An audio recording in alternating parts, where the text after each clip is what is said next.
It began with the sound of laughter carried through the fog, high, quick, vanishing before it could echo. In the spring of 1979, the mountain village of San Jacinto de las Cruces, tucked in the Sierra de Puebla, was already half forgotten. A dozen homes, a dirt square, a chapel with walls that wept lime in the rain. The mornings came heavy with cloud, the kind that didn't move but stayed low enough to touch, swallowing the rooftops before dawn. The people there called it La Niebla de los Niños, the children's fog. They said it had a rhythm. It rose faster when the school bell rang, drifted in with the sound of footsteps, lingered around the hills where the children played. On May 12th, just before noon, 8 children from the village disappeared. They'd gone to collect herbs near the Quebrada, a narrow ravine 2 kilometers north. The oldest, Ana Luz, was 12. The youngest, barely 5. By the time their teacher noticed the classroom empty, the mist had already rolled in from the valley, thick and luminous, swallowing the path. When the parents arrived with lanterns, they found the children's footprints leading straight into the fog. Then nothing. The ground ended. The police from Zacatlan arrived 2 days later, their radios hissing with static the entire climb. They found no signs of struggle, no torn clothes, no animal tracks, no scent for the dogs to follow. The only thing left behind was a single school satchel, damp and half buried in moss. Inside, they found pages of arithmetic exercises blurred by moisture. On the back of one, written in a child's uneven hand, were 6 words. "They're calling us. We can hear." The report dismissed it as hysteria. But the villagers remembered other stories, old ones, of children who wandered into the mist before dawn, chasing the sound of bells no one else could hear. The elders said the mountain had voices, and that sometimes it called by name. That night, as the search parties camped by the ravine, the fog rose again, thicker than before, pale and luminous. The radio signals failed completely. When the generator cut out, they said they could still hear something moving beyond the tents. At first, it sounded like water. Then, softly, laughter. One of the men swore he saw small silhouettes darting between the trees. Quick shapes, light, too short to be grown. He shouted, but the sound didn't carry. It fell flat, smothered by the air. The mist glowed faintly around him, shifting with every breath. He ran forward until the others caught him, dragging him back by the shoulders. His face was wet, eyes wide. He kept repeating the same thing. They were right there. They were smiling. By morning, he was gone too. His footprints led into the same white silence, vanishing 3 steps in. The fog didn't lift for another 4 days. When it finally cleared, the ravine had changed. The ground slicker, the trees bowed as if pressed by great weight. And beneath the roots, buried in soft clay, the villagers found the same school satchel again. Clean, dry. Inside it, the pages were blank. Not erased, clean, as though they had never been written on at all. That was when the priest, Father Ramos, ordered the chapel bell removed. He said its sound had begun to echo at night, even though no one had touched the rope. Some swore they heard children's voices in the peal, distant and layered, like a choir hidden inside the metal. He sealed the bell in a wooden crate and buried it behind the altar. But even then, the sound continued. Faint, rhythmic, drifting from the valley each dusk like a lullaby sung too slow. And every time it came, the fog followed. The fog did not rise like weather after that. It arrived like a thought, sudden, complete, deliberate. By June, San Jacinto de las Cruces no longer marked time by sunrise or mass, but by the hours the mist chose to descend. The villagers began keeping their windows nailed shut, their doors sealed with strips of wax. The old spoke softly, even indoors, as though afraid of waking something that might still be listening. Father Ramos continued to hold morning prayers, but his sermons had changed. He spoke less of faith, more of memory, of voices that did not belong to the living, of echoes that learned to speak. Each day he looked older, his eyes rimmed red from lack of sleep. On June 19th, just after dawn, he heard the bell again, at first faint, beneath the rain. One long note, distant, heavy, vibrating through the stone floor of the chapel. Then a second, shorter, sharper, as if closer. He unlocked the altar door and stepped inside the storage alcove where he'd buried the bell. The earth was undisturbed. The crate was still sealed, yet the ringing grew louder, now coming from beneath the floor. He knelt, pressing his ear against the boards. The sound stopped. Then, through the wood, he heard breathing. He staggered back, crossing himself, whispering prayers under his breath. He called for the sexton, Manuel Ortega, but when the man entered, the room had already gone cold. Condensation ran down the inside of the stained glass, pooling on the sill like sweat. Manuel said nothing at first. He only stared at the floor, at the patch of wood darkened by moisture. Finally, he whispered, "It's them, Father. The children." Ramos demanded to know how he could be sure. Manuel pointed to the wet boards. Tiny handprints, perfect and clear, pressed into the wood grain. The priest fell to his knees. "God forgive us," he said. "It's not the children. It's what has their voices." That afternoon, he ordered the chapel doors barred, but the sound continued to spread through the village. First in the church courtyard, then in the narrow streets. A thin chime that rose without wind, vibrating in the bones more than in the ears. The children who remained, the few still living there, began to hum along with it unconsciously, matching the tone exactly. Parents tried to quiet them, but the melody stuck. It was soft, slow, circular, repeating itself every few minutes like something alive learning to breathe. One evening, as the last light faded, Inés Morales, the teacher, heard that same melody outside her window. She thought it was one of her students, little Tomas perhaps, who had lost his brother to the fog. She opened the shutters just enough to see the street. There was no one, but in the mist, a row of small footprints appeared, perfectly spaced, leading toward the mountains. Each print filled slowly with water, as though being made in real time by feet she couldn't see. She followed them with her eyes until they reached the end of the street and disappeared into the white. Then, faintly, she saw movement. Silhouettes of children, small, side by side, holding hands, walking into the fog. They didn't turn. They didn't wave. And as they vanished, the mist pulsed once, as if exhaling. Inés slammed the shutters and bolted them. Her heartbeat would not slow. The next morning, her classroom was empty. Not a desk moved, not a book out of place. But on the chalkboard, drawn in perfect white arcs, was a series of concentric circles. Inside the smallest one, written in a child's hand, were 3 words. "We heard you." After that, the fog never left the valley entirely. It lingered between the houses, curling around doorframes, pooling in the well like breath trapped in a glass jar. The villagers stopped searching. And at night, when the wind carried east from the ravine, those who still dared to listen said they could hear faint laughter moving through the trees. Not playful, but rhythmic, like a nursery rhyme repeating itself without children to sing it. They began burning candles outside their homes, one for each of the lost. But by midsummer, there weren't enough candles left in the village. So they stopped counting, and in the stillness that followed, the mountain began to hum. By July, San Jacinto de las Cruces had become a place where sound behaved differently. Words did not travel far. Laughter came back distorted.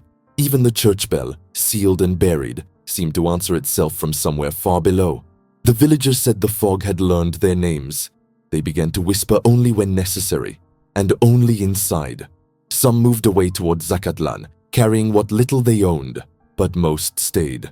Leaving was no guarantee. The mist reached the road, sometimes even the bus line. Those who left said they could still see it behind them, stretching upward like a column of smoke. The stories spread quietly through the nearby towns. The Mist Children, people called them. Some said they were spirits. Others said the earth had taken them because no one remembered the prayers that once kept the valley silent. But others, older, quieter voices, spoke of something stranger. They said the children hadn't vanished at all. They had gone where sound lives after it's heard. In August, the fog thickened again, this time without warning. It moved up from the ravine like a tide, the air filled with a deep vibration. Not thunder, but something closer to the inside of an ear after a loud noise, that hollow ringing that never really stops.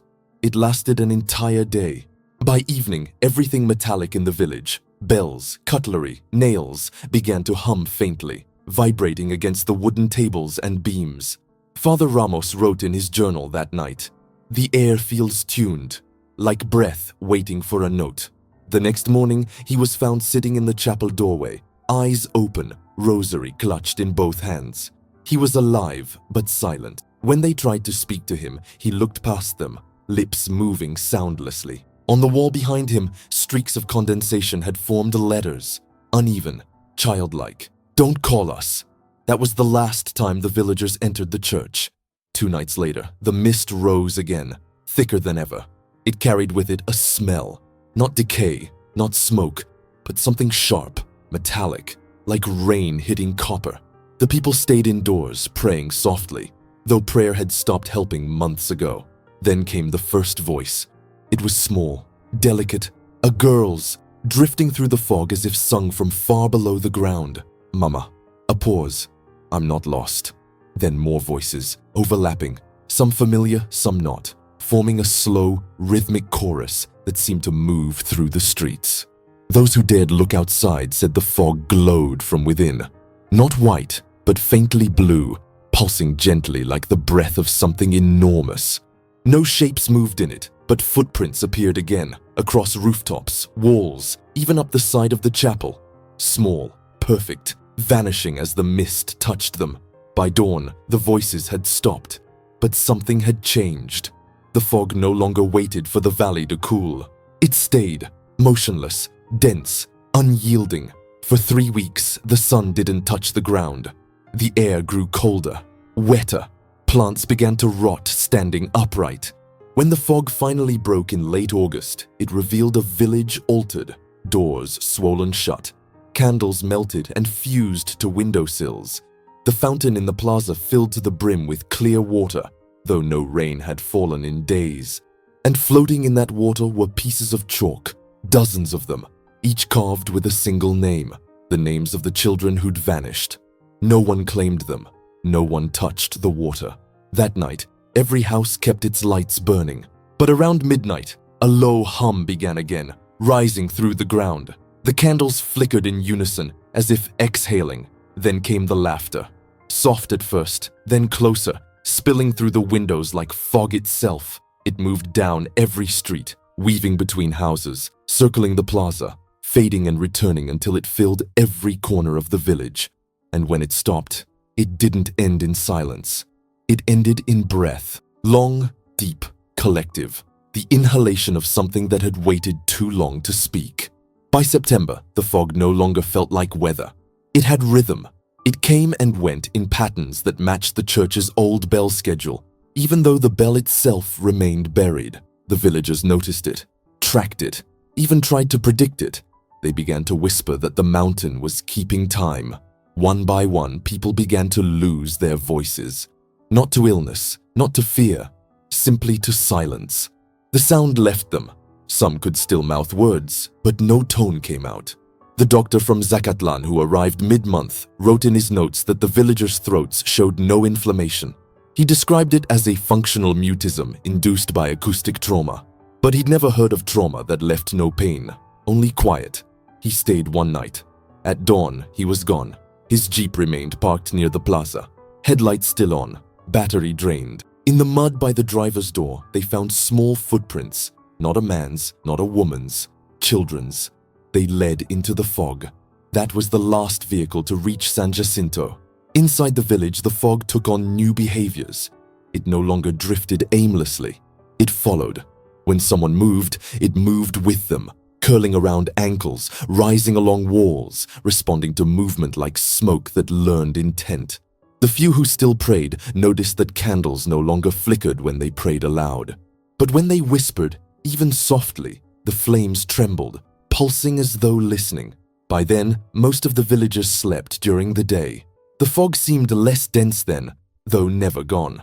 Nights had become unbearable, too quiet, too thick, filled with that low pulse in the chest, like standing near a heartbeat buried deep in the earth. In early October, Inés Morales, the schoolteacher, returned. No one had seen her since the morning she'd found the chalk circles on her blackboard. She came walking from the road at dusk, barefoot, hair wet with dew.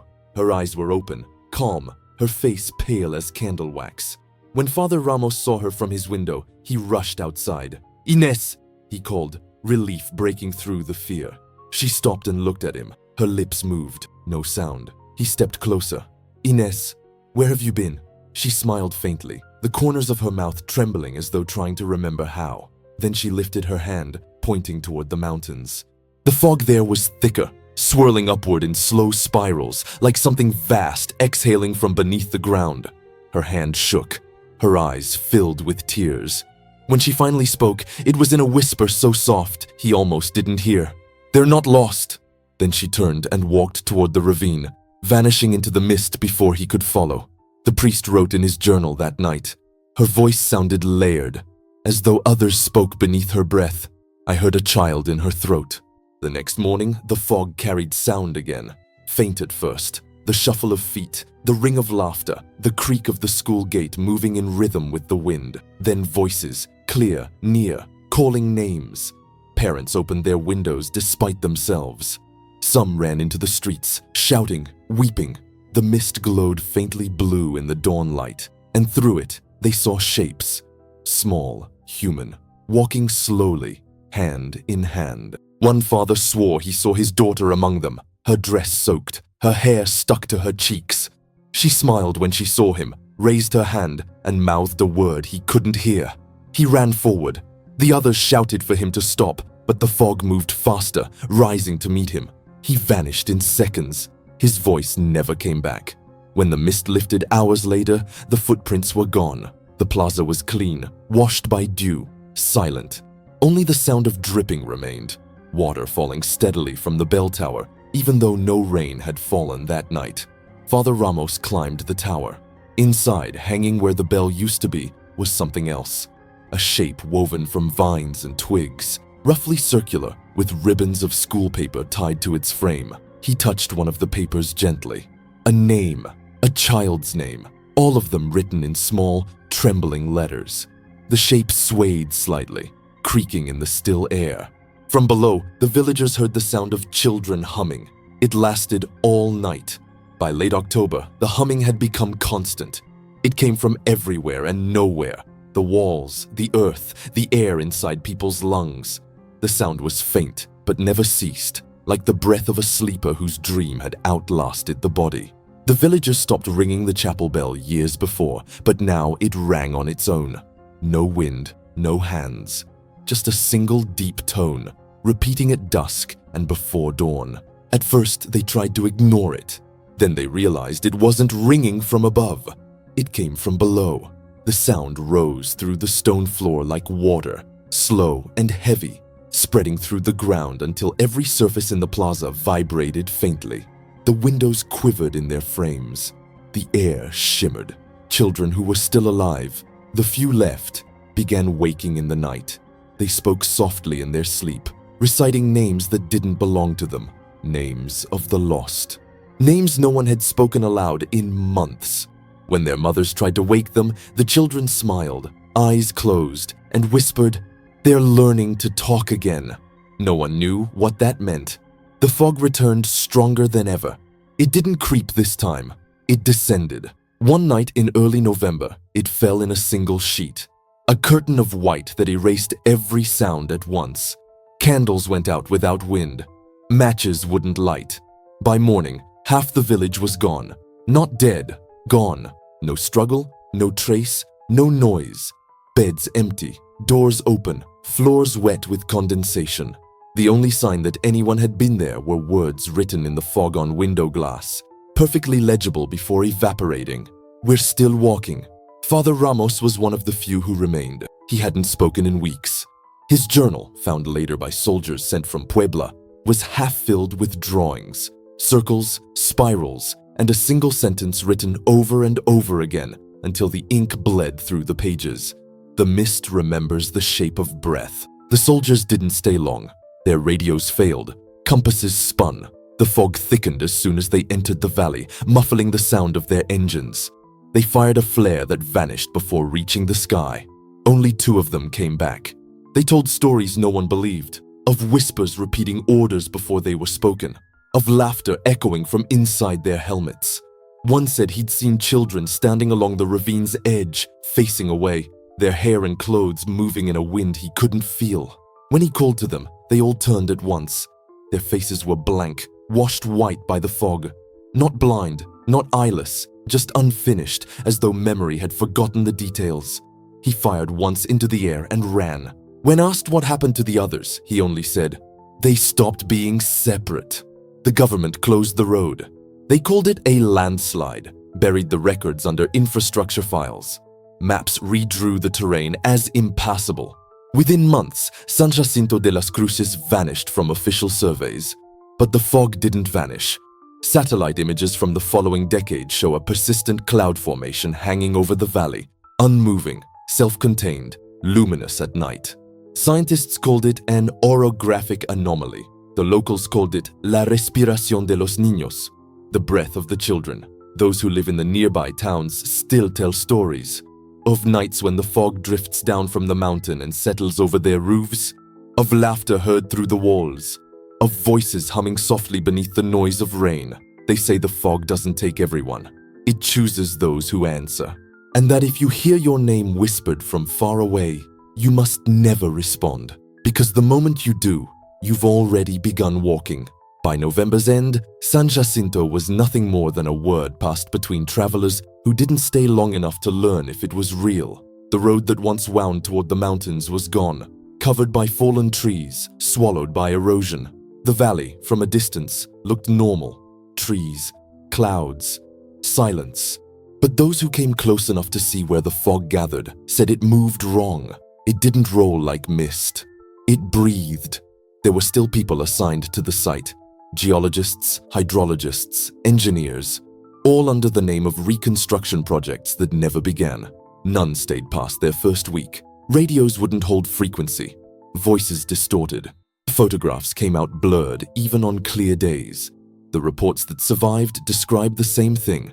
Fog density inconsistent with altitude. Acoustics disorienting. Air movement non-random. Possible bioelectric interference. One researcher, Dr. Hector Lira, managed to collect audio samples before his departure. When played in the lab, the recordings revealed faint overlapping tones, like children humming a single note in endless succession. The sound formed patterns, breathing intervals. Lira adjusted the frequency. When slowed by half, the tones revealed modulation, a pulse, 3, 2, 3. He wrote in the margin of his notes, "This is not an echo, it's retention." 2 weeks later, he resigned and left the country. Years passed. Grass reclaimed the roads. Vines grew over the chapel's ruins. The fog remained. By the mid-1990s, the valley was officially listed as restricted. Locals called it El Sitio Callado, the silent place. Hunters who wandered too close sometimes returned, eyes blank, unable to speak for days. Others never returned at all. In 2001, a documentary crew from Veracruz attempted to film the area for a special on vanishing towns. The footage was never broadcast. What survived is a collection of degraded frames. A handheld camera moving through dense white air, the sound distorted by wind. In one frame, for just half a second, a shape appears. A small figure standing between the trees, barefoot, head slightly tilted, mouth open as if singing. When the footage was slowed, that single frame produced a sound, not from the microphone, but from the image itself, as though light carried it. The tone was faint, rhythmic, soft. 3, 2, 3. The technician who reviewed it described the sensation of the sound, like someone exhaling behind me. The project was abandoned. After that, San Jacinto de las Cruces faded again, not erased, just forgotten, until the summer of 2013. A landslide near the Sierra uncovered part of the old ravine, exposing stone foundations and warped timbers where the school once stood. Along with the debris, workers found a box, rusted tin, sealed with wax. Inside were 3 items: a small wooden crucifix, a child's shoe, and a notebook wrapped in oilcloth. The notebook's pages were damp but intact. The handwriting was uneven but legible. The first entries described normal lessons, numbers, dates, short exercises. Then the writing changed. It comes when we laugh. The fog listens better when we whisper. It remembers what we forget. The last page contained no words, only lines drawn in circles that spiraled inward until the paper tore. Analysis showed faint indentations beneath the lines, letters written and erased, pressed so lightly they were almost invisible. When enhanced, they formed a single phrase, repeated 3 times. "We're home now." The notebook was taken to Mexico City for preservation. Within a month, the storage wing where it was kept reported electrical interference, temperature fluctuations, and recurring issues with humidity control. The technicians said it smelled like rain. On the night of the final report, the motion sensors activated briefly. The cameras showed only condensation, fog spreading across the floor, then disappearing. In the morning, the notebook was gone. All that remained on the shelf was a damp outline the size of a child's hand. By the time the archive incident reached the news cycle, the details had already been stripped to rumor: humidity malfunction, paper decay, storage contamination. Only those who handled the file knew the truth. No system malfunctioned that night. The temperature didn't rise. It breathed. There were witnesses, guards, janitors, researchers, but their statements were inconsistent. One said he heard children playing in the corridor. Another claimed the sprinklers turned on without warning, releasing only mist, not water. And one, the youngest, insisted he saw shapes moving behind the glass wall of the preservation room, silhouettes barely tall enough to reach the shelves. He swore they were singing. The museum director dismissed it as exhaustion, but the staff began quitting one by one. Within 6 months, the exhibit wing was closed permanently. The remaining artifacts were transferred to other institutions. Yet the smell of rain never left that hallway. The story of San Jacinto de las Cruces might have ended there if not for an independent radio broadcast in 2016. A night host from Veracruz named Emilio Torres ran a small paranormal segment called Voces del Valle. It was local, obscure, late-night frequencies for truckers and insomniacs. One night, he received a package with no return address. Inside, a cassette labeled Niños 1979. The handwriting was small, deliberate, almost careful. He announced he'd play the recording live. The first minute was static. Then came a faint hum. 3 pulses. Pause. 2. Pause. 3. The sound was low, soothing. Listeners began calling in, saying it made them sleepy. Some said they heard whispering beneath the static, as if voices were shaping the sound but never quite forming words. Halfway through, the tape stopped. Then came laughter. Soft, childlike, echoing. One caller, a retired teacher from Puebla, recognized the melody. It was the same lullaby her students sang decades ago in San Jacinto. The show cut to commercial. When they returned, Emilio was gone. Police found the studio empty. No signs of struggle. The cassette was still in the player, reels slowly spinning, though the machine had no power. The official report concluded, equipment malfunction. But the audio from the live broadcast was archived online for several days before being taken down. Listeners who replayed it noticed something strange. Toward the end, after the laughter, a voice whispered through the static. Not a child's, a woman's. "They're still walking." The tone was calm, almost tender, like someone describing a dream. One listener slowed the audio.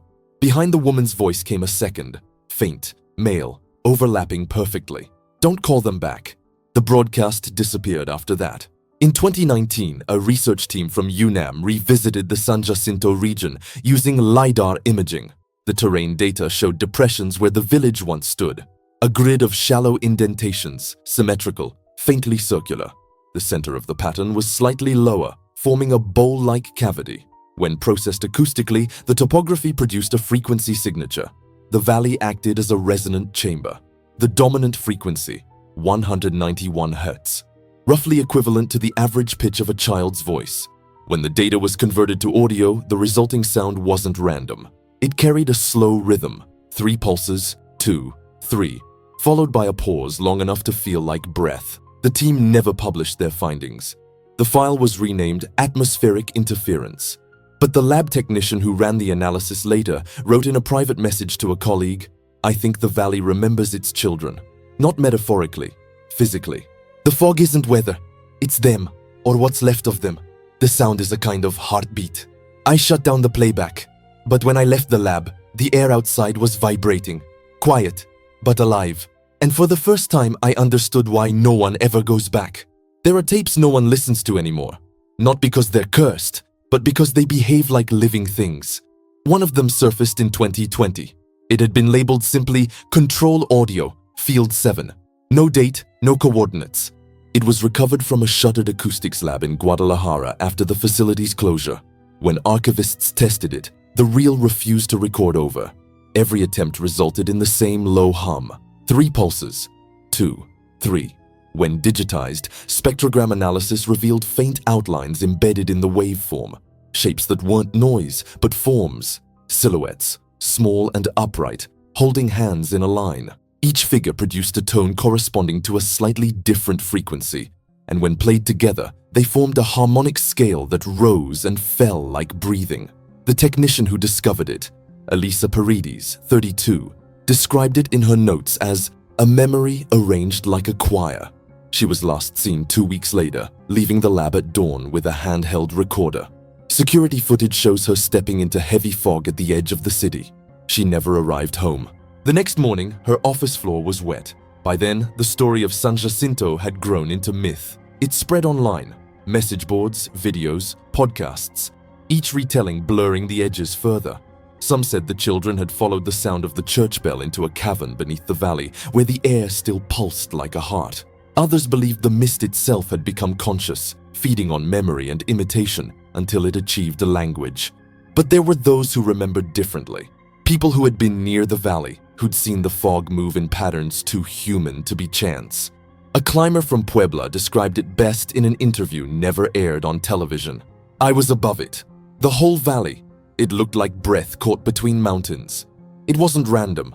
The fog moved in circles, slow, wide, then narrow, like it was turning to listen. And sometimes you could hear it whisper. Not words, just rhythm. 3, 2, 3. He refused to go back. In 2022, a drone survey of the Sierra conducted for a mining proposal inadvertently captured the first clear aerial image of the region in decades. At the center of what should have been a dense, untouched forest, there was a clearing, perfectly round, pale with mist, reflecting sunlight in a strange way, as though the air itself had surface tension. The thermal map showed something else. The clearing emitted heat, not from the ground, but from the fog. It pulsed every 9 seconds. When the footage was stabilized and slowed, the movement became obvious. The mist wasn't drifting, it was shifting in rhythm. In the frames between pulses, shapes appeared. Faint, small, walking in slow procession toward the edge of the clearing, then dissolving back into the air. The researcher who processed the footage, Carlos Mejia, noted in his report, "It looks like a group, 8 to 10, child-sized. Motion consistent with walking pace. No shadows. No solid density." He added one more line, written by hand along the bottom margin. "The mist breathes in patterns too familiar to be random." The report never reached publication. The mining permit was denied without explanation. Since then, the valley has remained untouched. Locals still say that on certain nights, when the air hangs heavy before a storm, the fog travels farther, descending into nearby villages, curling between streets, humming faintly at window level. They say you can tell it's coming because the dogs stop barking first, then the roosters, then everything else. And if you stand very still, you can hear children's footsteps moving through the mist. Light, careful, deliberate, as if they're still learning how to walk. Some claim they leave things behind. A single footprint in the dust, a chalk circle on a wall, sometimes a small toy left damp from dew. And when the wind moves through the ravine, it carries a whisper so low it almost disappears beneath the heartbeat of the world. We never stopped walking. There are still nights in the Sierra when the fog descends faster than it should, curling in sudden, precise waves, like something tracing old paths it remembers by heart. On those nights, the power lines hum low, the radios lose their frequency, and even the birds fall silent mid-flight, veering away from the valley as if repelled by sound they can't escape. Locals say the mist has moods, sometimes gentle, like breath against glass, other times restless, searching. They don't say what it's looking for, only that it seems lonelier every year, as if the children inside it are calling to something that never answers. In 2023, a journalist from Oaxaca named Tania Alvarez began researching what she called the acoustic disappearances. She believed the stories were linked to a pattern of abandoned towns across southern Mexico, all near rivers, all with histories of unusual fog activity. San Jacinto de las Cruces was her starting point. She reached the edge of the valley in late February.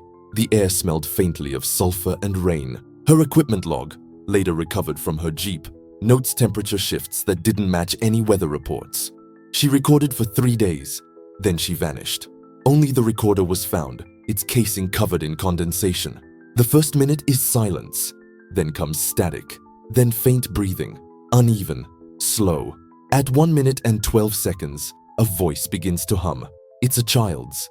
Then another joins, then another. By the 3rd minute, there are at least 8 voices. The pitch rises slowly until the tones blur into one long sound. When amplified, the waveform reveals a repeating signature. 3 pulses, 2, 3. Near the end, the voices begin to shape words. It's impossible to tell if they're speaking Spanish, Nahuatl, or something older, the consonants breaking like water over stone. But at the 9-minute mark, one word emerges clearly. Tanya, she gasps. The microphone catches it. She whispers, "¿Quién eres? Who are you?" The answer comes after a long, wet breath. "We heard you." Then a sound like wind through leaves. Then nothing. When the recorder was brought to a university lab in Mexico City, the researchers noticed something strange. Each time the audio was played, the file lengthened by exactly 2 seconds. The waveform stretched, not through digital error, but through the addition of faint, new frequencies.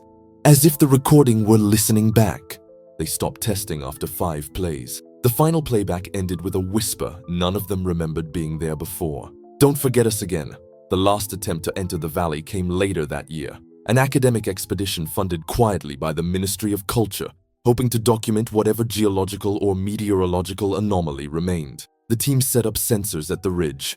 The fog rolled in faster than predicted, smothering the instruments within minutes.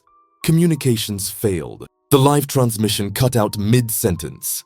The last audible words, spoken by field operator Marcos Juarez, were faint, carried through static. "There are voices in the rain." "Wait, no, not rain, they're walking."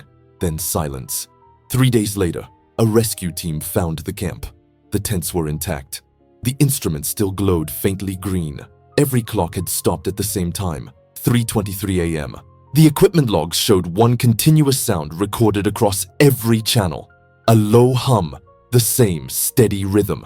3, 2, 3. The mist lifted for less than an hour before closing again. Inside one of the tents, on the inner canvas wall, the moisture had gathered in streaks, random at first glance, but when the fabric dried, the patterns became legible. Handprints, small, countless, each one overlapping the other, as though pressed against the wall from the outside. When analyzed under ultraviolet light, faint residue revealed traces of calcium and salt. Not from soil, from skin. The report was sealed. The valley was marked off on satellite maps again, this time not as a village, not as a geological site, but as a closed atmospheric zone. And yet, at the edges of nearby towns, the fog still drifts in some nights. Thin, hesitant, carrying laughter too distant to be real. Those who've lived long enough can tell when it's the real mist and when it's the other kind. The real one smells of soil and rain. The other, faintly of lime, chalk, and breath. They say that if you stand very still and listen, you can hear them walking. And if you whisper, "I remember," they'll stop.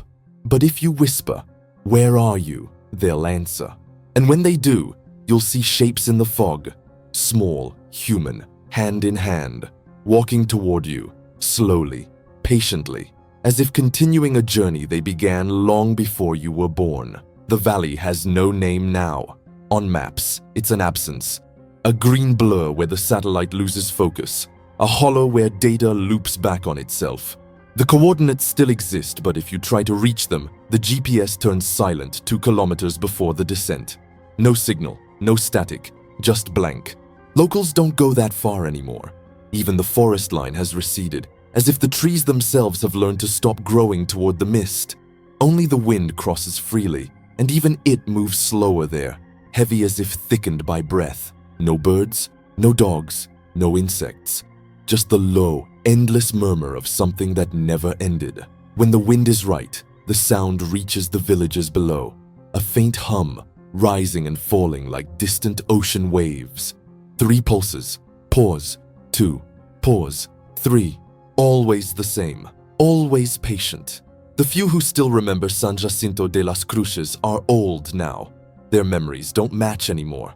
Some say the fog took the children and gave something else back. Something lighter, quieter, but never gone. Others insist it was the mountain itself that learned to speak, using the voices of those who once called it home. A man named Miguel Ortega, the last surviving son of the chapel's sexton, once returned to the edge of the valley.